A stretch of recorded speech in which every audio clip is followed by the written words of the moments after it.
Yeah, you know what? Let's get straight into Wonder Woman.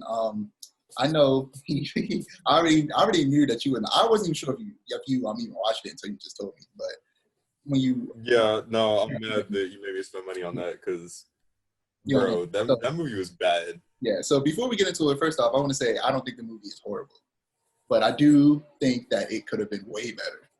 I think that it's still an enjoyable movie. You can sit down and watch it and like it, but it's hard not to notice what's not good about it. So I'm just going to go through a little list before we get into it of what I like about the movie, and then we can get into what I don't like. So, That's a good idea because there are a few things I like about the movie. But go because ahead. I actually like this movie. I actually like it more than the first one. I watched the first one afterwards, like directly afterwards, and I need to watch the second one again to solidify if that is the case or not. I meant to do it this weekend, but I was I basically just forgot. I wasn't really that busy. I wasn't that busy. I just forgot. But and I was gonna watch it this morning, but I was tired this morning, and you know that movie's long as hell. I wouldn't be able to get through the movie if I tried to watch it this morning. So I'll watch it at some point this week. But yeah, I liked it more than first. At first when I watched it, I was like, I'm not sure. I feel like the first one might be better. But then I watched the first one, I was like, I still like the first one, but I like the second one just a tiny bit more, which I'll get into. Um, this one is like 10 minutes longer than the first one, and it feels like it's 30 minutes longer because there's not nearly as much action. Wait, I'm getting to the criticism. I'm still talking about the good stuff. Yeah, I was gonna say you talk about the good stuff. I'll talk about some stuff I like, and then we can get into the criticism because I took notes. This is the first movie I took notes on what I didn't like about it. As you know, I take a lot of notes. So for me, it was, and a lot of people reviews that I watched, they agreed that it's meant, at least seemingly, to like basically personify the 80s, and not just the 80s, but like those 80s Superman movies. And because of that, it's kind of cheesy, but not kinda. But to me, it still manages to mix contemporary storytelling with that 80s cheesiness. So for me, it doesn't push it too far. For a lot of people, it does, which I don't see, but I can understand why people feel that way. It's very much more about characters and character relationships than it is an action movie like most, superhero movies. And simply, the best way to describe this movie is simple, but maybe effective to some people. But I feel like I can't get into the good without also talking about the criticism. So we're just gonna get into the criticism. Wait, because I still got stuff that I did like about it. Okay, I gotta take a better picture of that. Okay, so the first bit of the movie, like the flashback to Themyscira, though this is honestly like kind of a backhanded like thing I liked about it, but I liked the beginning of the movie with the flashback to Themyscira.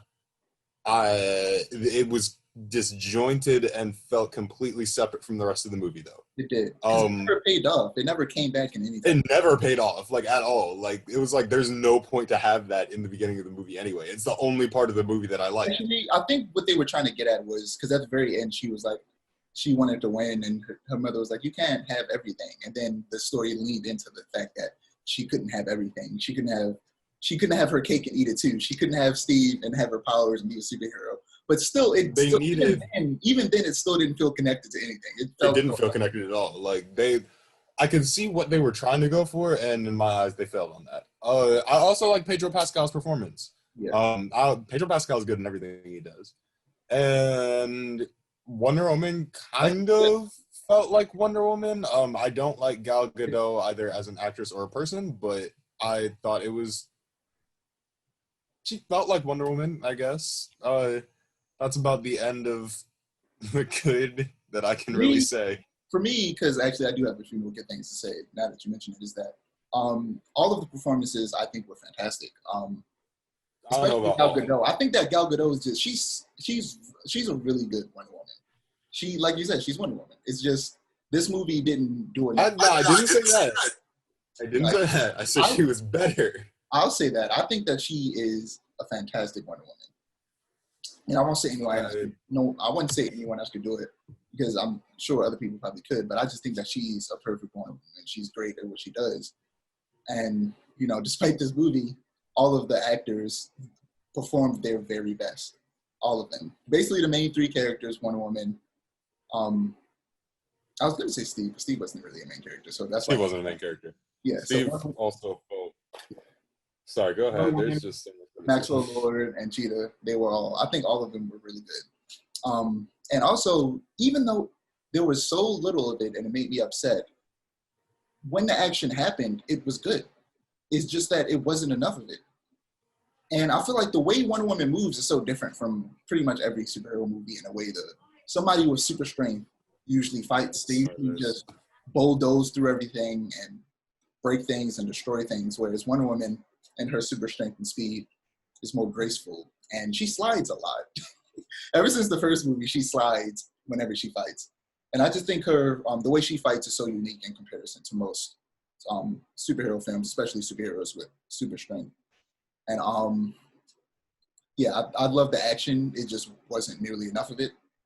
And, you know, the biggest criticism, which I'm sure both of us agree with, and that this could have easily been the deciding factor in this movie being much better, which is if Maxwell Lord was closer to his comic book counterpart. And I'm pretty sure Pedro Pascal 100% would have pulled it off. There's a lot of noise in the hallway. My bad. Yeah. But yes, I completely agree. Yeah. For me, I don't mind the changes to his powers. What I mind is the change to his personality. I think they could have made the whole him being the Wishing Stone thing still work, but him being the the guy that hates metahumans, who basically wants to what's the word? Govern them. He wants to have control over them so that they can't destroy stuff like he's seen them do 1,000 times. And that's what his character's in the comics for people who don't know. In the comics, because I know I mentioned how his powers differ. In the comics, he's psychic, and that's his power. Except much like in the movie, he harms himself when he uses it. And he's involved in a big character moment for Wonder Woman in the comics that I wasn't sure if that was going to happen in this movie or not. And I understand why it didn't, but I feel like it would have been cool if it did. Because a big difference between Wonder Woman, Superman, and Batman is that of those three, she's willing to kill a person if it means saving people. I feel like it should also be known that it's rare that she kills. Yeah, she kills only as a last resort. Yeah. And with Maxwell Lord in that story that we're referring to, she basically put the lasso of truth around him and asked him how to stop him and keep him from ever mind controlling someone again. And he said, "You'll have to kill me." And she said, "Bet," and snapped his neck. Yeah. Because she was mind controlling Superman and making him fight her and Batman. And she knew he was going to do it again. He knew he was going to do it again. He's like, "If you want to stop me, you're going to have to kill me." So right. She killed him. And I feel like that would have been a great time for them to straight up be like, because the way his character was in this movie, if she killed him, it would have been weird. But if he was his comic book counterpart, I feel like, and like you said, you agreed with me, I feel like that was the only missing part. It would have solved the action problem, because if he was a government agent, he would have had access to tons of soldiers for Wonder Woman to beat up. And Cheetah could have still been part of the story. And even because I feel like they're setting up the fact that Cheetah's going to still get her powers from the Goddess of the Hunt later on. Mm-hmm. They just wanted to give her a taste of the powers here so that she'll crave it later and go after it. Because for a second I thought she was about to kill Cheetah when they were underwater, and she was like, "Are you sure you're not going to renounce your wish?" And she was like, "No." I was like, "Oh, she about to kill Cheetah?" Because I was like, this whole movie I'm expecting she might kill Maxwell Lord. So I was like, if she kills Cheetah right now, it would make sense and lead into the fact that she's willing to kill people if it means to save other people. But she didn't. She just electrocuted her. Yeah, no, it's okay. Hang on, let me get my notes real quick because there was a lot. All right, give me like 1 second. Yeah, long story short, I didn't like the movie like at all. That's understandable. That's the short end of it. Give me a sec. Like, I can never get upset when people say they don't like this movie, because I look at it and go, yeah, I see why you don't like it. I enjoyed it. It definitely could have been way better. It could have been way, way, way, way, way, way, way, way better. And Okay. So there are great ideas. yeah, Um, they fail on most fronts, but there are good ideas. Like you can see like the bare bone ideas of what they were going for. yeah. There are some really powerful scenes, but it has a bunch of problems in it. Um, Wonder Woman, I will admit, her arc was compelling. It was a good arc for her character. It was not. She's not Also, used well in the first half of her own movie. yeah, I also should say you aren't even the biggest Wonder Woman fan. Which I'm not. yeah, which is why you didn't want to watch it in the first place. But I was like, watch it Yeah. just for the sake of the podcast, even if you don't like it, so we could have a discussion. But like, I mean, like, Wonder Woman is okay. Like, I'm starting to appreciate Wonder Woman more. I feel like that's something I do a lot is, like, when I read characters in, like, team-up books and stuff like that, like, this happened for Black Widow. This happened for Hawkeye. You know, Hawkeye is literally my favorite fictional character of all time. Um, that didn't happen until very recently because I used to read him in team-up books, and I hated him. And then I read him in, like, what was it, the 2012 Matt Fraction series, and I don't even know what spurred me to read him because I was like, I don't like Hawkeye, but it spurred me to read him. Now he's my favorite fictional character, and I love him in more stuff. And the same thing happened to Black Widow. I didn't like Black Widow. Then I started reading her solo series, and her solo series are probably some of the objectively best comics I've read. I'm starting to read more Wonder Woman solo series, and she's not as bad. I like her more. I still don't like her much, yeah, but I like her more than I did. Um, for me, yeah, no, it's oh, very. go ahead. For me, it's similar with Hawkeye. Like I didn't finish Matt Fraction run, which I will eventually. But the reason I picked it up was because it was in a library, and I looked at it, and it was dope, and I was like, oh, this comic is fantastic. And I read all the volumes they had in the library, but they didn't have all of them, so I never finished it. And with Wonder Woman, I liked the character in Justice League, the anime series, and Justice League Unlimited. That's what made me go, okay, Wonder Woman's cool. But then it was the first movie that I go, okay, Wonder Woman's interesting. But it was actually this movie that made me go, I think I really like Wonder Woman as a character. Because, like you said, she had a good arc in this movie, and I was like, I could see how, because I think that I'm mad that I forgot her name. We talked about her a lot last podcast. She's directing the Star Wars. Oh, Patty Jenkins. She's directing Rogue Squadron. She's because I feel like she's always working. She's already working on the third movie. People make mistakes. She'll learn from it, and I think the third movie. I think that I have faith, and I think that she'll learn from her mistakes, and the third movie will be fantastic. Because of the weird timeline of the DC universe and a lot of the bad movies in that universe, I'm not sure where they're going to take it in terms of timeline. Like if they'll go to modern day, or if they'll go to like early 2000s, something, I don't know, the 90s.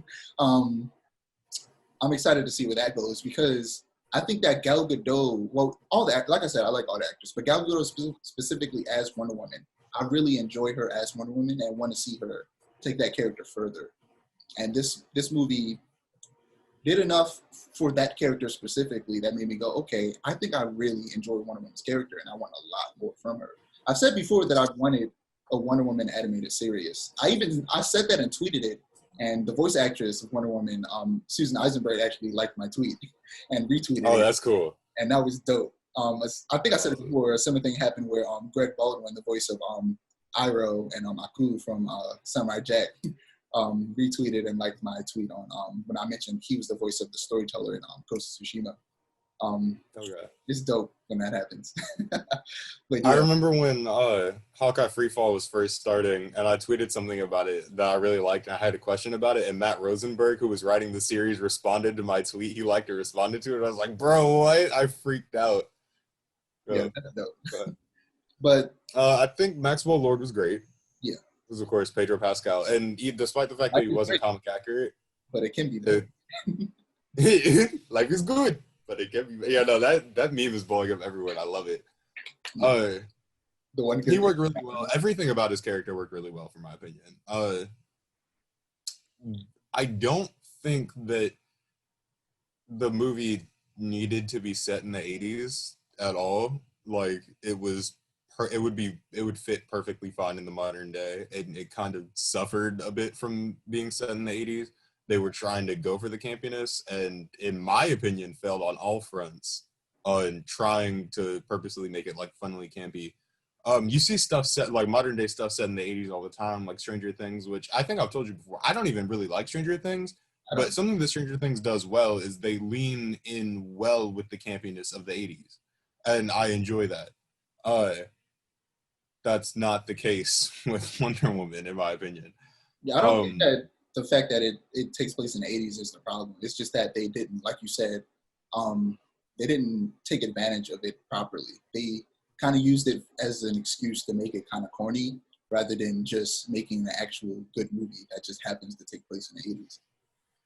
I feel like part of the problem was that a lot of what we know, and this is another completely separate issue that I didn't even think of until now. Wonder Woman 1984 kind of breaks the DCEU's timeline because in Batman vs. Superman, Wonder Woman was like working in the shadows since World War II, since Steve Trevor died, and like hadn't had a big major appearance. But in 1984, she's basically Superman, but like not, you know what I mean? So it's just like nobody knew what she looked like in the 80s. So she would just break all the cameras and just run around, do something real quick, and then leave.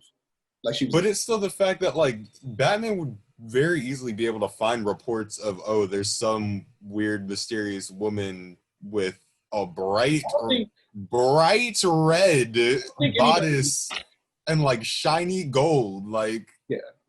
I don't think I feel like he'd be able to find those reports easier. Like, I don't think anybody's worried about that timeline.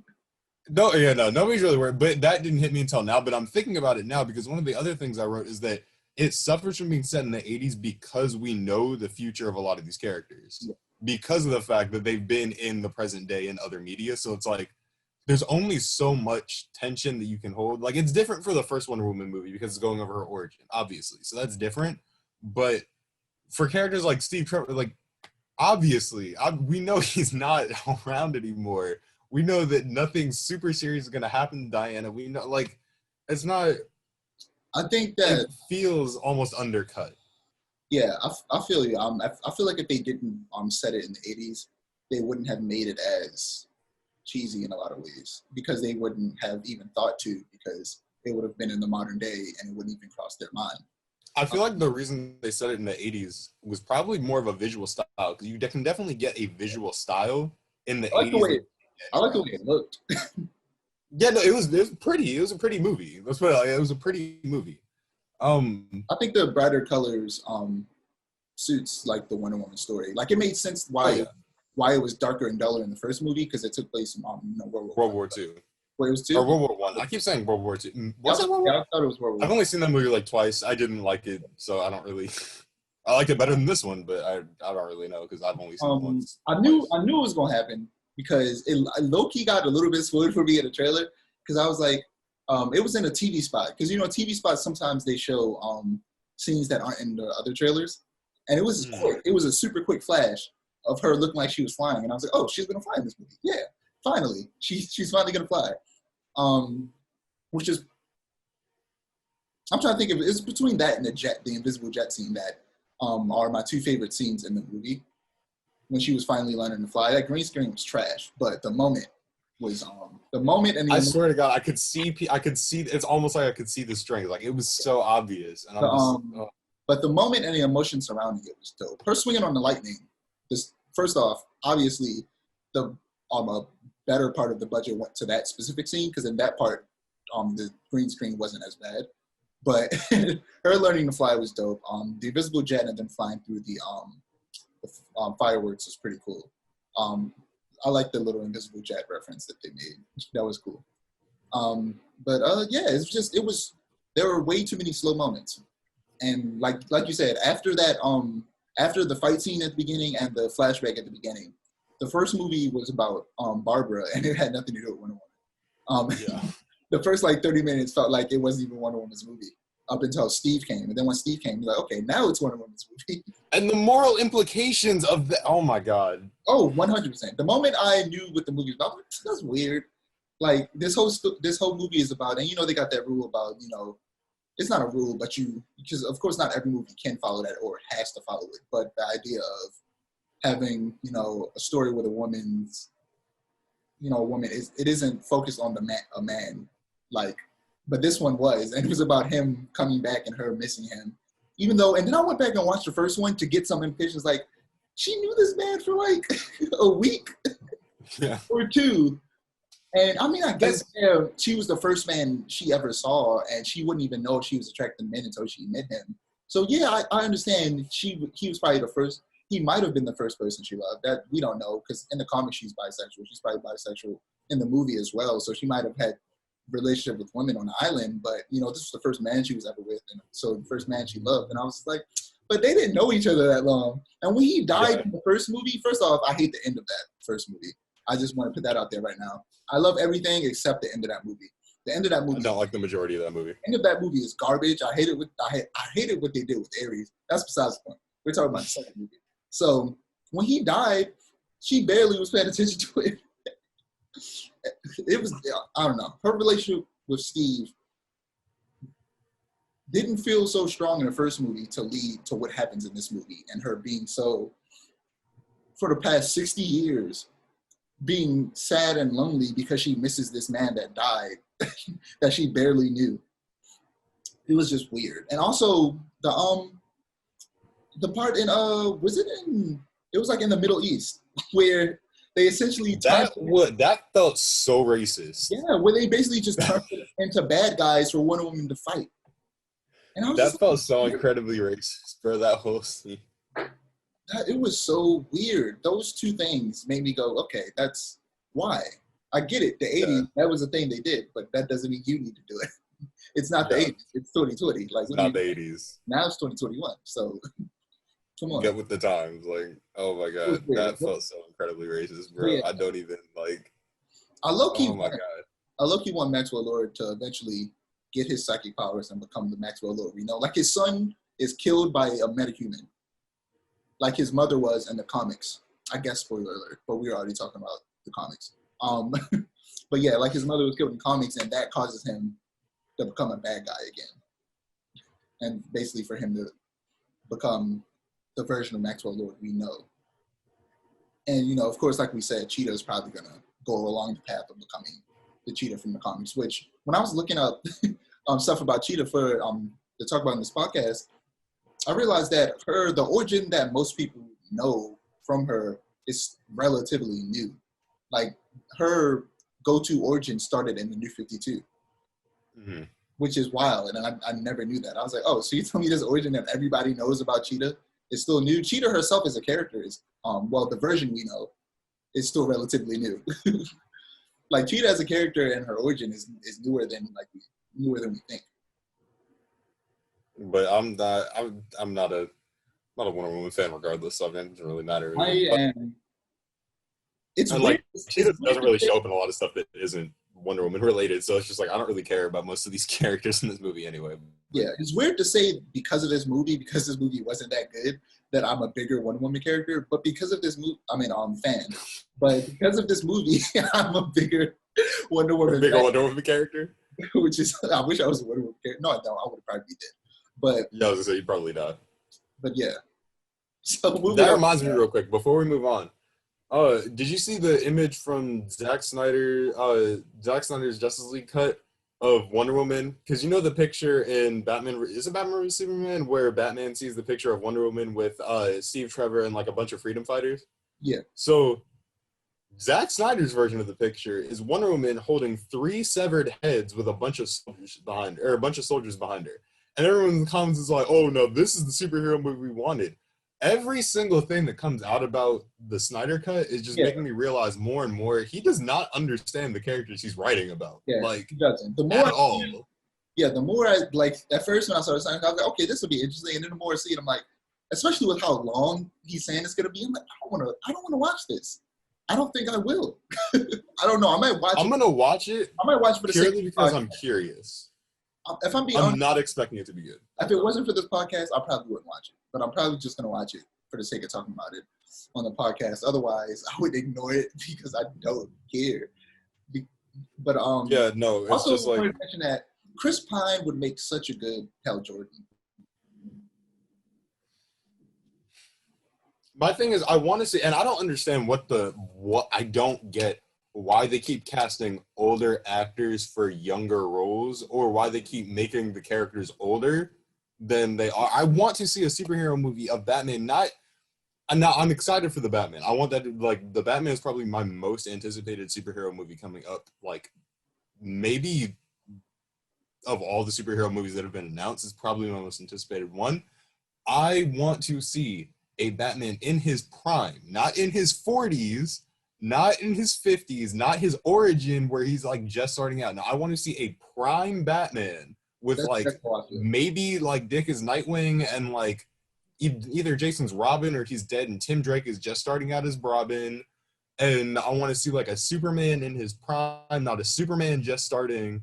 They haven't done an older Superman story on live action except for like CW's Crisis on Infinite Earths, and he dies in like the next episode. So it's just like, what's the point? But I want to see it, like, it's just like I can't get. Why can't I get a superhero in their prime? Like, yeah, that's exactly how I feel. I feel like they keep either going origin or they're old, and I'm like, at this point, especially with characters like especially Batman, who we've seen 1,000 times. We've seen his origin. We know. Just give us a Batman movie that's good with a dope villain, and just him in his prime, like you said. And also, I get it. Batman and Robin and Batman Forever were bad. We get it. But we want Robin, goddammit. Yes, thank you. All the Robins are so cool and have so much potential. Like, we want Batgirl, Cassandra Cain, somebody.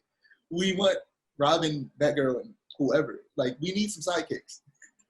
We want some Batman sidekicks in live action. And what's worse, I like what Matt Reeves is doing with Batman. It's not an origin. It's just him early in his career. It's like, what, 1.5 years into him being Batman? Like, it's early in his career. I like that. I'm excited to see that Batman evolve and stuff like that. But, like, I don't understand what the point of almost every Batman either being super early or super late. Batman is nowhere near close to retiring in the comics. Every old Batman story is an Elseworld story. So it's like, y'all want to see an old grizzled Batman so bad, but we haven't seen a comic accurate Batman yet. Like, I heard a rumor this morning that there's gonna be 2 Batman like franchises going on. Oh, I saw that with Keaton as one, and Keaton as one, and Pattinson is one. And I think they're gonna do. You don't like it, but Batman Beyond. I don't, because it's like, it's an old Batman. Give me prime Batman. He's not old in the comics. He's like mid to late 30s right now. Like, what?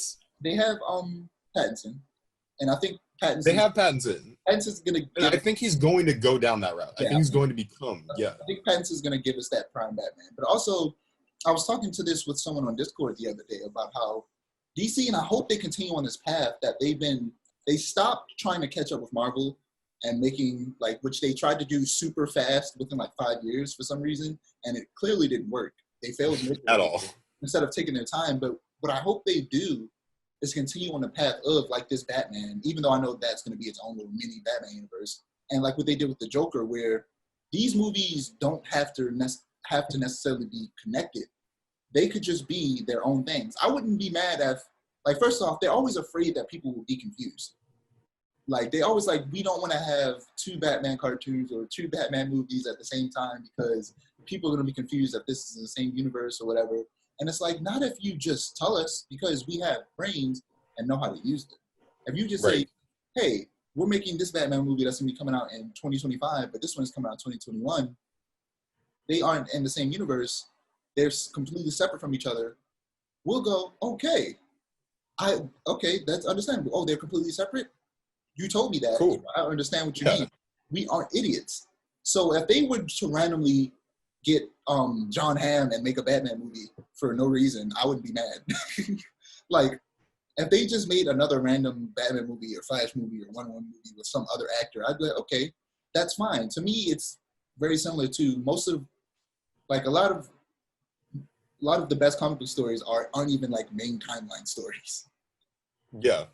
Like, they're just Elseworld stories, which I feel like DC should lean into and make more movies like the Joker, where it's not necessarily connected to anything else. Not only is it not connected to anything else, but it doesn't necessarily have to be a like action movie. Because I feel Batman, like comic I book forget what it's called. are put into a box where people feel like they can only be like either a serious action drama or an action comedy. And I'm like, they don't have to just be that. You could make a Batman movie that's just about him being a detective, and I wouldn't be mad at it. You could just make That's what Robert Pattinson's movie's supposed to be. You could and I'm super excited for that. A crime drama Batman movie, and I wouldn't be mad at all. It would feel like an episode of Batman the Animated Series for me. Like,